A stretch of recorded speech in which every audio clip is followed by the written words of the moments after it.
So before we get started, I'd like to take a moment to do a land acknowledgement. Our Canadian head office is located in Toronto, the traditional territory of the Huron-Wendat, the Seneca, the Mississaugas of the Credit First Nation, and the Métis homeland of Ontario. Today, this meeting place is still home to many Indigenous people from across Turtle Island, and we are grateful to have the opportunity to work on this land.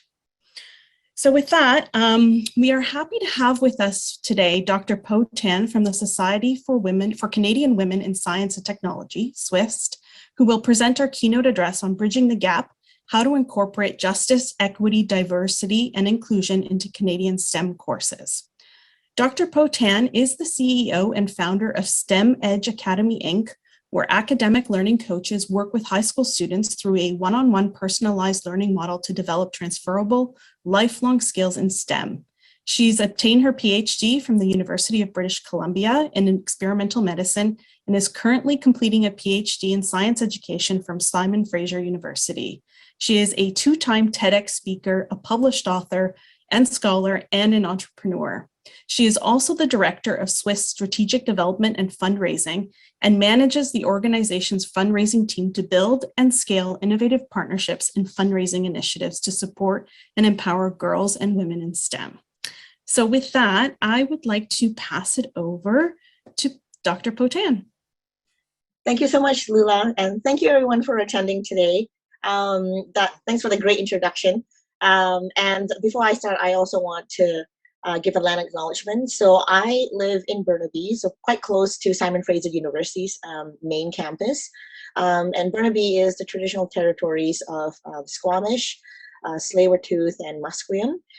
But SFU itself is located on different parts of Vancouver. We have quite a few campuses. And so we're really fortunate and privileged to actually work, live, play, and for me to be able to do this research and share with you today on the lands of unceded territories of the Coast Salish people. So thank you again for today. I'd love to take some questions at the end if there are time, but hold those questions. So today I'm going to talk to you about EDI, equity, diversity, inclusivity, justice. Why is it more than just changing a narrative towards breaking barriers in STEM? And I'm first going to tell you a little bit about the statistics about what does the landscape look like when we look at equity and we look at women and gender in different STEM disciplines. Some of the data may shock you a little bit, or maybe you've seen this data. And then we're going to move a little bit on to more like the EDI sort of framework that Swiss actually uses and goes by to sort of deliver our mission or vision towards more gender equality in STEM. So first, I'm going to show you a couple of graphs. So I don't expect you to like look at the little tiny words and things like that, because it's I just want you to have a quick glance of what it's like across Canada. So the first graph you see, the next few graphs, and including this graphs, are all found in a report that was published not too long ago by the NSERC Chairs for Women in Science and Engineering. And I think I've sent Lula the link for it, so she can share it. It's publicly available. So the first graph that you see across Canada, excuse me, looking at undergraduate degrees are awarded specifically in STEM by sex. So orange is female on the left in the histogram, and red is male. So as you can see, the distribution of awards, the undergraduate degrees that are awarded across the discipline: general sciences, agriculture, biology, computer science, engineering, and physics. You sort of see the red bar sort of, a little bit, like equal with the orange one. And then as you get into more male-dominated disciplines, you see a shift, a skew in the graph. And this is the landscape as we speak today as well. So when I looked at this graph, a few years back, I was actually surprised because I thought, okay, STEM disciplines across the board are not equal, like gender unequal. So when I looked at it, I'm like, oh, that's interesting, because even in biology, if you can see, there's a lot more females. But that doesn't explain how come I don't see more female colleagues in the area of research. Right? So the next graph, again, from the same report, shows sort of proportion of degrees awarded in STEM fields by sex, again, across Canada, across years. So one may ask, because we're all scientists here, and I'm a scientist, and you participating are a scientist. We think it's like, okay, data. What does it look like longitudinally? Now, if we look at from the years of 2000, 2009, and if we look across the board of bachelor's, master's, doctors across all STEM fields, it is skewed more male and compared to female. And as we get more and more towards more post-secondary, postdoctorate type of degrees, the skewness is even more biased towards the male. Okay, this is another graph that shows, again, the red is always male, and the orange, yellowy orange is always female. So this graph shows the distribution of gender for employment in STEM fields across Canada. Now, this shows a little bit longer time stretch, 2006 and to 2016. Now, you would think that, even in biology, where we have a higher skew of female to male in biology, and that you would expect that, some of the more STEM directed employment or positions, maybe it would be, a little bit more higher for female and, more equitable. But no, so if you look across the board from 2006 to 2016, females are just barely touching 20%, right? And it's mostly male dominated. So there's a lot of graphs here. I'm going to take you through it. Okay, so there are 3 graphs, again, from the same report. So this is distribution of gender for employment in specific STEM fields. So the graph before is across all STEM fields. And so we want to break it down now to look at different types of fields. All right. So the graph on the left-hand side, I don't know if you can see my cursor here, is specifically looking at biology. So it looks like across the years, except for 2008, maybe there's a dip, but it's pretty much 50-50. So I'm like, okay, so in biology, which is where I'm in, my specialty is in cell biology or stem cell biology, there is quite a balance between male and female at the bachelor's and at the master's sort of level. But once you get into engineering, which is the top graph, and math and computer science, which is the bottom graph, you see a sort of like a flat, line, right, across from 2006 to 2016, is that females were constantly just barely touching the 10% of gender in the distribution of the different fields in STEM. So we ask, why is this the case, right? Why is this the case? So this brings in the conversation of equity, diversity, inclusivity, and the importance of justice. Because a lot of it is that, what I find through my experience is that we talk about equity, we talk about diversity, we talk about inclusivity, but it's limited to the talk. It's the action that has to happen. There's so many levels of changes that has to happen in order to shift that graph to be, to be mostly red to more 50-50 red, or even 30-70 red, right? It's more than just speaking about having more women, having more BIPOC, having more LGBTQ scientists in the field. It's more about that, right? So what is it then? What is EDI and justice? What is it all about? So I'm going to tell you a little bit story, and towards the end of this keynote, I will be sharing 3 personal experiences that I've experienced. And it's still said to me today is that sometimes when I go as a person of color, of an Asian descent scientist, I often ask, well, what is EDI, right? To improve. And once in a while I'll get, oh, well, EDI means that, they talk about the words and they say, well, we every year we have a multicultural dinner and we have a multicultural gathering. That's what we do. And I'm like, I don't know if that's totally EDI, right? But that is the sort of like the thing that usually one goes to, is that when we think about EDI, okay, let's bring different people together and then let's enjoy a meal. But it's actually more than that, right? I'm, like Lila said, I'm doing my second PhD in science education, and through this journey of this second PhD, I start to realize all of the sort of inequalities that happen at the K to 12, the post-secondary level, and at the institutional level. And what does that mean? That means that although we have supports and although we have programs to support students to enter STEM, to enter disciplines are more male dominated, like engineering, but then the support wanes as they get to post-secondary level, and even more wanes at the workplace. So there's these three different buckets, right? So K to 12, post-secondary, and after they leave post-secondary, there are sort of bits of supports, but they don't integrate together. So for justice, equity, diversity, and inclusion, what it means is that, it means that everyone at every level gets equitable access to STEM, to an opportunity to study in STEM, to an opportunity to work in STEM, right? And that includes not just students, but it includes us as educators, as staff, as faculty, to sort of experience, learn, teach within science that is ideally free from a lot of social and institutional barriers, right?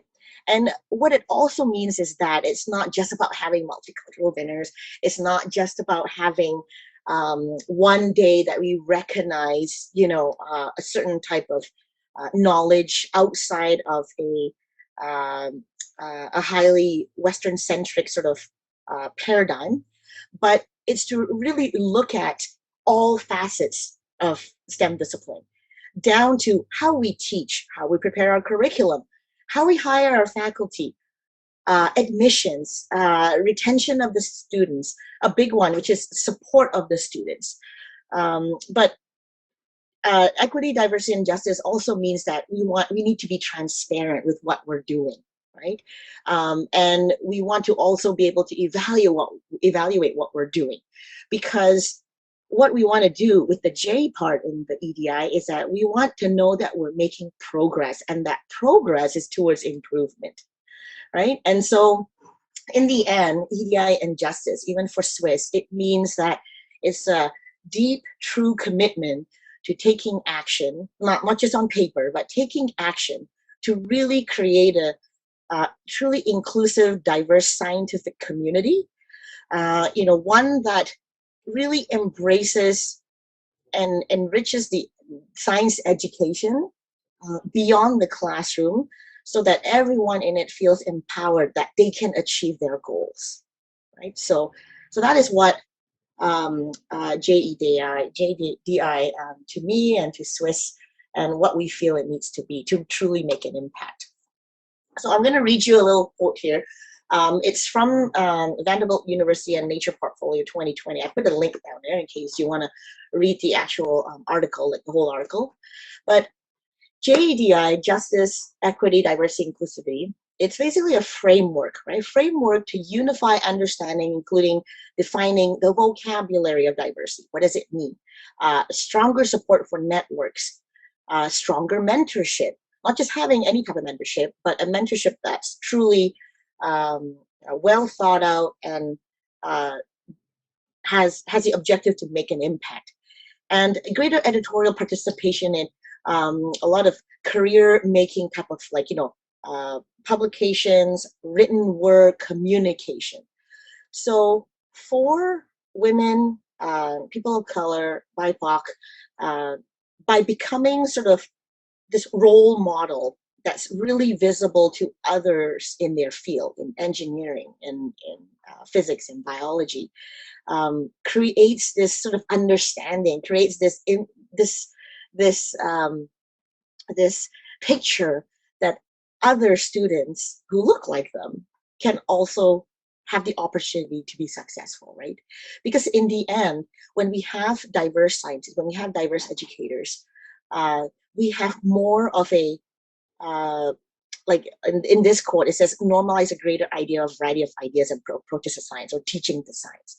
And what that means is that we're not just teaching science from one narrative, right? One narrative that we have been taught for centuries, right? And specifically, I just want to touch a little bit on Swiss's mission, an organization that I volunteer for. that I really believe in their mission is that they exist to create not only public awareness for opportunities for both women and girls in STEM, but we create a lot of programs to promote sort of a lot of messages, achievements, contributions of women and girls work towards innovation and subsequently toward economic prosperity for the country, right? But Swiss also provides resources to sort of influence public policy at the government level so that we can reach that place where in the next 10 years, when that exact same research has been done in the first research I showed you, then there's a more equal red and yellow orange graph, right? So that is what Swiss does. So I want to switch gears into sharing 3 narratives from my personal experience. And the reason I picked these is because they really stood out to me as an educator of, you know, how can I change my practice? Now, just a little bit more about my background is that although I finished my first PhD at UBC in stem cell biology, I did research in the lab. And then now I'm finishing, you know, the second PhD in science education. I guess I was not naive per se, but when I first started the PhD in science education, I assumed that a lot of the structures has been set up, and I come in, I do my research on, you know, like science literacy, right? Like I set up my thing, and then I realized, oh wow, there's so much other more work at the institutional level that has to be done before I want to teach science from a place that decentralizes a completely Western sort of paradigm, right? So again, a little bit of myself is that I was born and I was raised in Malaysia. Malaysia is a country that's sort of like next to Singapore, kind of a little close to Indonesia. And we were a British colony for a long time until the 70s when my home country gained independence, right? And so as I was growing up, we were brought up like in the educational system that was completely British. So we learned about science and other disciplines as well from a very Eurocentric or Western-centric place, right? So when we think about science, is that, okay, especially in the landscape within Canada, we talk about, okay, how do we, what does it mean to have different narratives into science? What does it mean to have an indigenous knowledge? What does it mean to have an indigenous sort of narrative come into science? How do we even do that, right? And so I hope that these 3 narratives will give you sort of some inkling or some idea into your teaching practice, because it really helped with mine, and it really helped my students think outside of this Western-centric box. Now, a caveat is that I am not saying that, as a scientist, I'm not saying that, no, we don't need Western science. I'm not saying that at all. I mean, I appreciate rigor. I appreciate that, you know, what I've been taught is that, you know, we can experiment, we can measure. Those are all very necessary. It's very important, right? As we do research or as we teach. But it's to have the introduction of a different narrative coming in to give students more than a Western perspective of science, right? Because I think then the narratives that we introduce gives a bigger picture of what is it am I studying about? Like what is the place of origin of what I'm studying about? Like why do I care type of thing, right? So I think these are the 3 narratives I want to share with you about how it helped me and my students understand science from a place that is beyond measurement and statistics, but in addition to. Okay, so my first narrative before I start is that these are my identities. I'm a scientist, I'm an educator, I'm also a researcher, mother to 2. I have 2 boys, 8 and 12. I'm also a woman of Asian descent, and I'm a woman of color, right? So all of this, which I'm sure some of you that's attending today, maybe you are looking at this and you're like, oh yeah, that's me. I'm a scientist, I'm an educator, researcher, I'm also a person of color. Huh, okay, I'm a scientist, educator, I'm a father, I'm also a person of color, right? So you may be identifying yourself in these identities. And all of these identities inform your lived experience as a science educator. And all of that is really, needs to come into the classroom when you're teaching science, because it influences how we teach science. So we have to acknowledge that each of these identities really, whether it's subconscious or subconsciously or consciously, that is changing how we practice science. But it's really something to think about. It's like, okay, I'm a mother, woman of color scientist. I've had these lived experiences. How is this influencing, shaping, informing how I practice science, how I teach science in the classroom, right? So everything, all of these identities actually are mixed together. So these are my identities, and they're constantly intermingling when I'm teaching and practicing science. Okay? So the first narrative, okay, other narratives. What does that mean? Now, I'm going to tell you a story. Let me go get my prop. I have a couple of props for my keynote, so I'm going to take my first prop. Okay. Now, the thing that you don't know about me that's not in my introduction that I didn't give Lula on intentionally is that I am also a hula dancer, so a Polynesian dancer. So if you've ever been to Hawaii and you've seen hula, like that, I am a hula dancer. I'm a hula student, and I've been a hula dancer for over 17 years, and I'm still dancing to this day. And usually when we dance hula, we learn about the different flora and fauna in Hawaii, okay? And it's important for us to learn it because in hula practice, it's not enough just to learn the steps and move your body. Hula is about learning the history of Hawaii, the history of people, the history of colonization, the meaning of flora and fauna, right? So here I have hibiscus, the flower. Like I'm not a botanist. I'm not a plant biologist or anything by far. What I know of plants is what I read and what I learn from my hula practices. So these are two types of hibiscus, as you can see, a red one and a yellow one, right? Now, when you look at these flowers, maybe the first thought that comes to your head is like, wow, they're really pretty, they're beautiful, they're red, they're yellow, I've seen these, I've been to Hawaii and I've seen them all over the place, right? I've seen them at luau's when hula dancers are dancing, and you may even have one in your garden or in your apartment in a pot somewhere.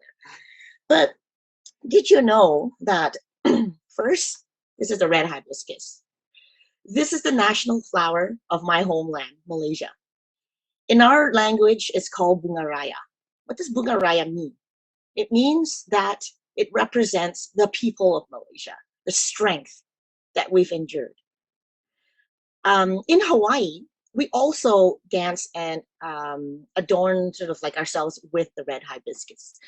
Now in Hawaii, the red hibiscus symbolizes joy, love, and also spirit and strength, right? But maybe you didn't know that in Hawaii, the yellow hibiscus is actually more native to the Hawaiians, right? And this is one that is sort of danced with more. And with this yellow one, it also signifies joy, love, aloha, right? And with these, some of you who are plant biologists may know this, but as I was learning is that the colors that you see of these hibiscus are really a descendants of their ancestral line of the hibiscus family. And they're never this deep type of color, okay? But the thing that I wanted to introduce to the hibiscus is because when we look at a flower or when we teach about a certain subject in science, there is so much more narrative and story about what we're teaching. And in this case, about the hibiscus, right? So in Malaysia, this is the country's national flower, like I said, is that it represents so many stories and histories. Sure, you can find it, on the sidewalk. They grow quite easily in tropical countries, right? But it has so much, it's super symbolic. So other than being a symbolic flower for my country, when I look at this, it brings back many, many memories because with this flower, and for some of you who are participating, who may be from Southeast Asia, you may connect to this, is that when we see a flower that's full bloom like this, as kids, we would go and we would sort of like take it off the stem like that, and there's a sweet nectar. And as children, we would take them apart and like suck on it and suck on the nectar. So these are some of the childhood memories that come when I see a hibiscus. What it means for my country, what it means for my people, what it means when I'm dancing hula, and even down to my childhood memory of like how sweet it tasted. Okay? So this is an example of bringing other narratives when you're teaching, is that it's to encourage your students when you're studying this particular topic. One thing that really worked for me is that I asked my students is that, okay, today we're learning about, for example, the flower, or today we're learning about origin of species, evolution, right? So I would encourage them, it's like, well, let's go and explore your background, your genealogy. Are there other narratives that talk about evolution? Are there other narratives that is from your background that talks about stories, right? The stories about the very subject that we're studying. How is it different? How is it different from the material that I'm sharing with you today in class, right? How did the people of Malaysia, for example, observe that you can get nectar from this? What do they use? So this is the part where I said having other narratives are a way to introduce other ways of knowing when you're teaching science. Because in my experience, when I'm teaching science, is that when you're using a textbook or when you're using printouts, it gets really narrowed, right? Like, for example, if I were teaching about a flower and I'm not introducing stories, I would be talking about, look, there are 5 petals, and the leaves have chlorophyll and they go through photosynthesis. And I'm not saying that's not important. It is still important for them to learn that type of detail, but it's also important to give a context of where has this flower been? What are its stories? It has so many stories to tell, not just ours, not just my story, not just my story because I'm from Malaysia. What other stories can it tell, right? Because according to research, the hibiscus ancestral line also may have came from Fiji, parts of China and India, Madagascar. Like, what are their stories from those countries, right? How are they used? So this is the effect of like bringing other narratives into your science teaching, is that you sort of decentralize the main narrative. Not that you're excluding it, you're decentralizing it so that you allow other sort of narratives to come in. Now, I want to quickly touch on terminology and language. So at SFU right now, I'm currently working with a group in the Faculty of Science, Biology per se, where we're working on a document trying to understand even the language that we use, the English language that we use to teach science. How can that change, right? Or how can we bring another narrative in so that we understand the context behind that word? Now, the group that I'm working with, they're really a great group, and they taught me that, in behavioral ecology, there's the word that's often used like currency, like currency or exchange, right? So if you think about it, these words have a very sort of corporate, sort of capitalistic sort of context, right? And we ask ourselves, wow, why do we use those words? Okay, so if we need to use those words, that's fine. But what image does that give, right? Currency, trade, transactional with nature, right? So it's even the terminology we can start to sort of change. One last little a short story is that my friend, who is also a cell biologist, and she's also an indigenous scientist. And she once told me, which I'll never forget, she's like, Poh, even when we're looking and observing nature, usually from a human perspective, we talk about, look at that tree over there, or look at that bird over there. I wonder if that bird is doing what I want it to do, right? So she always told me, she's like, well, even if we change the English language and say, so she's of indigenous descent, she would say, oh, in her language, oh, mother bird has come to say hello to us. Let's observe what she's doing. So all of a sudden, that switch in language changes now our relationship with that particular subject, right? Just a shift in language. Like, isn't it fascinating? So it's kind of like how I talk about the flower, right? Like I introduce it to you with a story. How do you feel?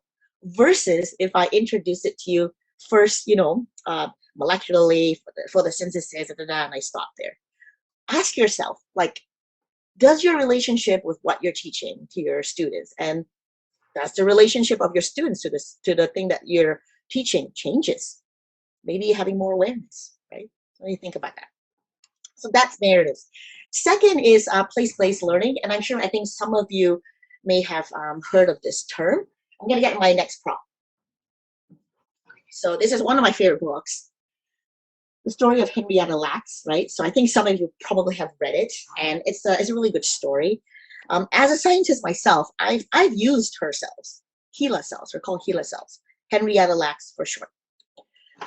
If you've gotten your COVID vaccine, and I hope you did, that HeLa cells are used to measure the efficacy of the COVID vaccine as well. So her cells are used globally in many, many, many different labs, right? And I've used it for my very first PhD, during my first PhD. But I never really knew what HeLa stood for the longest time. And to be, totally transparent, honest, I didn't really bother finding out. I was just concerned that, okay, will these cells, are these cells good as a control? Will they do what I want it to do? And many of my colleagues picked them because it's immortalized, right? It has a certain spectrum level of predictability in experiments. So that's why we use it. It was only until when there was a lot of news in media about Henrietta, that's when I realized, oh, HeLa stood for Henrietta Lacks. What? Who is Henrietta Lacks? Why is she in the media, right? So if you don't know too much about her, is that Henrietta was a African-American woman. I think she was about maybe in her 30s when she was diagnosed with cancer. She was a tobacco farmer. She had a big family, and her life was hard. Life was really hard. And during those times in the States, when we talk about equity, there were like equity and race and gender was not where we are at today. We still have a lot of work to do today, but it's not where we are at today. And so Henrietta's cells were collected without her knowledge, and without her knowledge were expanded and immortalized in the lab. So her cells and her tissues were taken without asking her.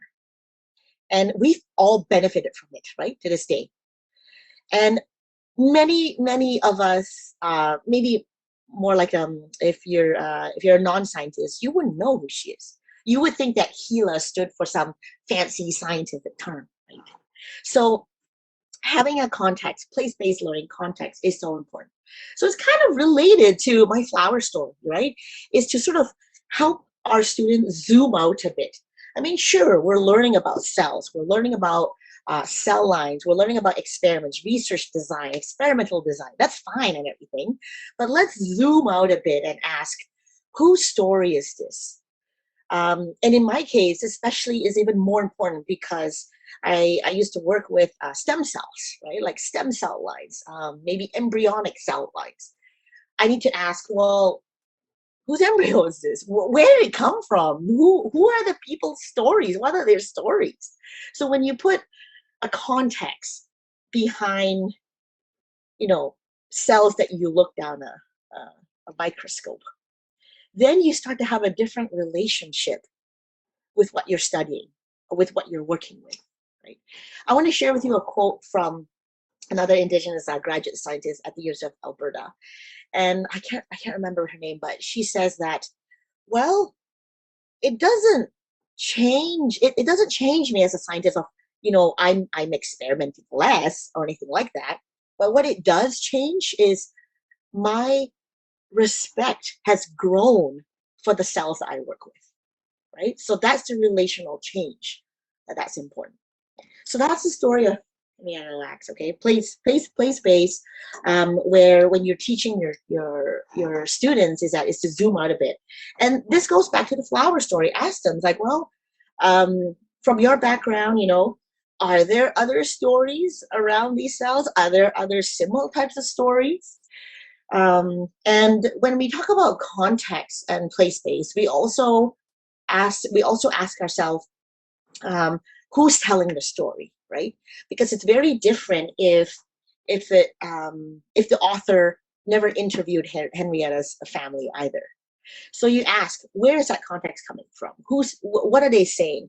Why is it that they're telling the story this way? And why is it important to me when I'm studying at the molecular level? Why, right?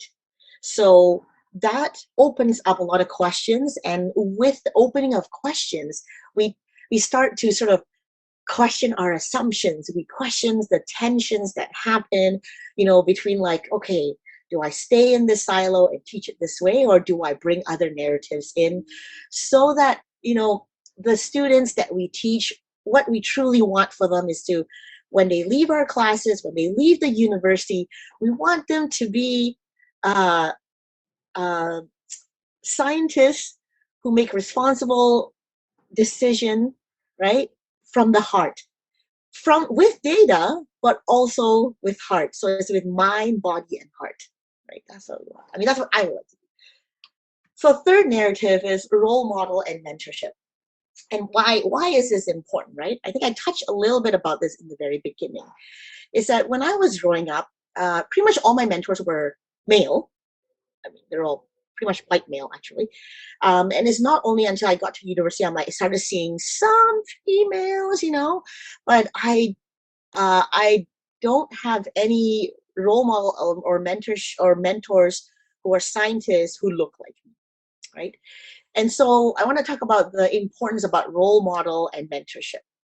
Is that, so when you look at me today, like when you first introduced to me, if Lula did not give the introduction to me, most people would assume that I'm either an accountant, a secretary. What else have I gotten? I probably own like some bubble tea shop or something, or I don't even own it. I work at a bubble tea shop, right? So I'm not really seen as someone of like, oh, I'm a scientist or finishing a second PhD type of thing. So it's not seeing that role model. Is like, for us, is that we question, is like, can we even get there? Can we even get to that point of being a professor, right? So my last prompt is that when I go and teach little kids, actually, I put on my lab coat, I put on my lab coat first, and I walk in, and I don't say anything. I put on my lab coat like this, so I button up, and one of the responses I got is, they put up their hand, and they say, Miss Poh, you're a scientist, but you're a girl, right? And I was like, wow. I'm like, I still can't believe I get asked that today. And I'm wearing a lab coat, right? So I tell them, and this is my switch. I said, yes, I am a scientist. And yes, I'm also a girl. I can do both. Right? So other things that have been asked to me is that, but these are by little kids. They'll say, Miss Poh, but I want to be a scientist, and I also want to be a princess and a mom. Right? And I said, yes, you can be both. You don't have to pick one, right? So the effects of having a role model, even if they're not directly mentoring you, to be able to see someone that looks like you, who've sort of shown that I can be a scientist. I've published. Look at me, and I'm willing to share that. Affects how a student feels about their potential for success in that field as well. There's actually published work on that, which I can also share with everyone. And so this relates to the mentorship part. So as educators, we're not only teaching in the classroom and then we leave, right? Like, our students see us as role models. Our students see us as being mentors. A lot of them might not come up to you and start asking you questions or anything like that, but they see us and they internalize that, right? And so I, as a science educator, I'm now more aware and I'm now more conscious about sharing stories, different stories about different role models. Now, how many times have we talked about, say, Charles Darwin or Marie Curie, right? Like we always say, oh, Marie Curie. Okay, what other women scientists are out there other than Marie Curie? There has to be more. How about scientists who are of Asian descent? There must be, there has to be, right? It's just that we don't hear about them because like how we've been taught science has been, very, very centric onto one narrative, right? So I urge you as educators that when you're teaching, is to bring in the different narratives, come from a place-based learning so that we zoom out a little bit so that they know that their subjects are where they're coming from. And also keep in mind, you are a role model. Your unspoken sort of image speaks a lot to your students. And last but not least, I do want to share pictures of my students. This is a class I taught specifically for business and technology at the university. So they're in, I think, year 3 and 4, and a couple of them are masters. And we talked about EDI and ethics. And a lot of them, the ones that are pictured here, they were not really introduced to this topic. So they were like, oh, okay. So this was the first class where I asked my students to write reflective entries into their weekly blogs. And at first they wrote about, I have to do this assignment. Oh, I'm gonna think about what I'm gonna write. And I urged them, no, I want to really know, why is it that you want to go into science and business? For what? For yourself? To make money? To better the world? Which one is it? And I tell them, whichever you pick, it's your choice, right? But to really reflect on it and ask yourself, what is it? Why is it that you're doing it? Zoom out a bit. Bring in other narratives. Ask yourself, why am I studying? Why am I putting so much time into this particular subject? So with that, I'm on my last slide. I do give a few resources here. You can take a screenshot, whatever. If you're really curious about the work that I do have my website. You can check it out. A lot of the articles that I publish is open source, so you can get into that.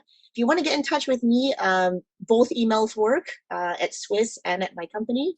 And also, if you're really curious about how you can make a difference in EDI, Swiss does provide a free toolkit that you can access. Go to the website or just email Cheryl. And for that, thank you so much for listening. Thank you, Lula. Thank you, McGraw-Hill Canada, for this wonderful, wonderful opportunity for me to share. I'm truly grateful and appreciative of it. Thank you so much, Poh. I think I could listen to you all afternoon. That was really, really fantastic. Thank you so much. We are actually at the 45-minute mark. Unfortunately, we don't have time for questions, but we will be posting, again, post-session to our McGraw-Hill Canada webpage. So be sure to visit that. We will also be sending out the link to you as a post-event follow-up. Thank you so much again, Poh, and thank you everyone for attending. Take care and have a great afternoon.